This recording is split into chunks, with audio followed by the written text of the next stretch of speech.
Bueno, el primer reto que tenemos en la etapa final de la vida es intentar estar a la altura de lo que representa la experiencia de completar la vida, ¿no? Es decir, esta etapa antropológica de ser frágiles, de ser enfermables, de darnos cuenta que perdemos funcionalidad, de darnos cuenta que podemos ser mortales, de repente ver sentir ese vértigo o experimentar simplemente pues, que se va cerrando nuestra oportunidad. Atender a esa vulnerabilidad es un primer reto para lo que es bueno, un sistema, una sociedad que atiende a través de un sistema de salud y unos profesionales y unas organizaciones a personas enfermas. Para esos profesionales, de alguna manera, es una cierta rutina.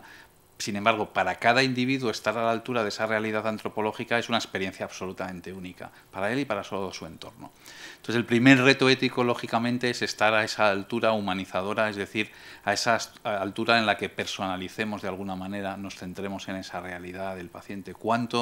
Y eso nos lleva a unos vericuetos de la importancia que tiene la relación clínica, la buena comunicación, la capacidad de alguna manera conocer lo suficiente de la persona para poder atenderle a bien ante los retos que tiene en ese momento, qué es importante para ella, qué valores, qué preferencias tiene y por qué eso se modula. Entonces eso es muy difícil, equilibrar, eso es un cierto arte, cuánto tenemos que conocer y de qué modo lo hacemos en un sistema que a veces va fragmentado, ¿no? A la atención, en urgencias es un entorno, el especialista, a lo mejor podemos tener varios, podemos tener un cierto supermercado, ¿no? Entonces ahí hay un primer reto que es clave en los valores éticos, esa capacidad de centrarse en la persona. Y cuando nos centramos en la persona, nos centramos en su entorno de cuidados, su entorno de significados, su entorno de dar sentido a lo que es la experiencia. De tal modo que una de las cosas de las herramientas que tenemos es la posibilidad de identificar patrones, de identificar trayectorias, de identificar, digamos, trayectorias en las que se pone en juego la alteración de la funcionalidad de la vida con el enfermar en función de los propios proyectos biográficos y cómo modulamos eso, ¿no? Acercarnos a eso, no solo a que medimos, ¿no? Esta especie de curamos o no curamos, ¿no? Sino a menudo nuestras acciones lo que intentan es modificar ese curso previsible de una enfermedad. Si la dejamos que siga su curso, tenemos herramientas para modificar ese curso.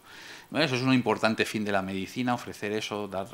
fomentar estilos de vida saludables, prevenir, digamos, la muerte prematura, actuar, promover la salud en ese sentido. Pero tenemos que dimensionar bien esos aspectos que son no solo de elementos biológicos, sino que son también psicológicos, emocionales, biográficos, ¿no? A partir de ahí es verdad que vamos a poder ir experimentando situaciones cuando la gente tiene la vida en jaque, en las cuales vamos a ir recurriendo de manera general a otras herramientas, pues donde esa modificación del curso de la enfermedad no es posible. Y entonces lo que tenemos es que dar soporte, alivio, acompañar siempre en ese contexto. Y ahí pueden surgir retos, puede haber experiencias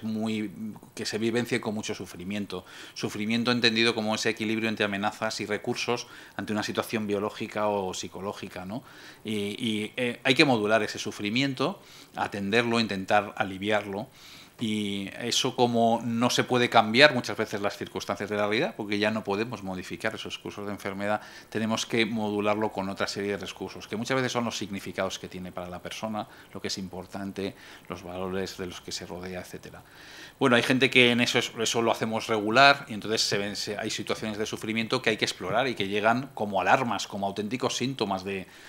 estoy muriendo, estoy sufriendo mucho, y entonces hace falta ponerse las pilas como sistema, y entonces ahí reevaluamos. A veces también nos damos cuenta que estamos haciendo cosas innecesarias y limitamos, retiramos tratamientos, y eso es razonable que sea así, porque no podemos modificar el curso de la enfermedad y lo que estamos haciendo es una intervención excesiva. A veces también, por tanto, lo que hacemos es una reevaluación intensiva de los síntomas y de lo que está funcionando mal, y eso nos permite modular a una serie de gente. Hay aún así situaciones excepcionales que plantean otros retos sociales e individuales, dramáticos, trágicos, que son circunstancias en las que toda esa visión integral centrada en el paciente que atiende a los síntomas pues se convierten en insuficientes y hay situaciones de sufrimiento, hay enfermedades que son muy crueles y que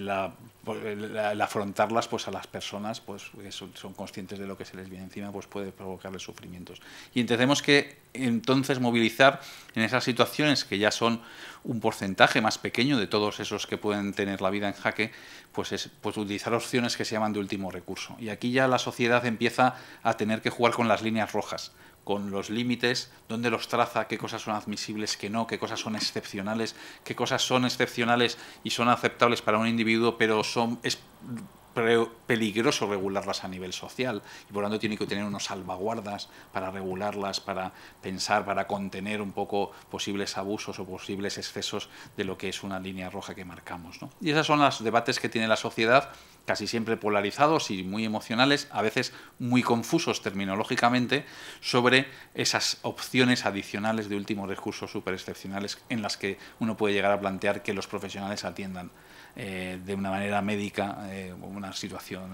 de muerte médicamente asistida. Y los dos grandes modelos sociales en los que en las últimas décadas, 15 años, se han visto experiencias que han intentado hablar de movilizar esas líneas rojas es el suicidio médicamente asistido, en el modelo sobre todo en Estados Unidos, en algunos estados, como Oregón, Washington, ahora en algunos otros, sobre todo Oregón, que lleva 18 años con una ley que regula esto y que monitoriza un poco esa situación, que sigue siendo minoritaria, es una opción en unas características sociales muy peculiares, o el modelo holandés, que también es muy peculiar por un sistema sanitario muy cercano, muy de familia, muy cercano al domicilio, con una relación clínica extensa y que es difícil trasplantarlos. En nuestro entorno, antes yo creo que de poner el énfasis en un debate social de las líneas rojas, que hay que intentar desbrozar, clarificar, sedimentar y orientar las energías en lo que es el estándar para todos, que es un buen tratamiento intensivo centrado en el paciente, atendiendo a los control de síntomas y al alivio del sufrimiento, unos buenos cuidados paliativos, una buena comunicación y relación clínica, atender al contexto de la persona, acompañarla en su trayectoria. Ese es un estándar para todos. Y en ese estándar quedarán muy poquitos escenarios, muy poquitas circunstancias dramáticas y trágicas. Y ahí deberemos seguir complementariamente dedicando un análisis, bueno, pues a ver si como sociedad somos capaces de articular o no. Pero en este momento las energías principales es hacer una buena estrategia de atención humanizada al final de la vida y una buena, por tanto, humanización, más que preocuparnos en la regulación de las líneas rojas que siempre bueno, pues atienden casos puntuales y dramáticos, ¿no?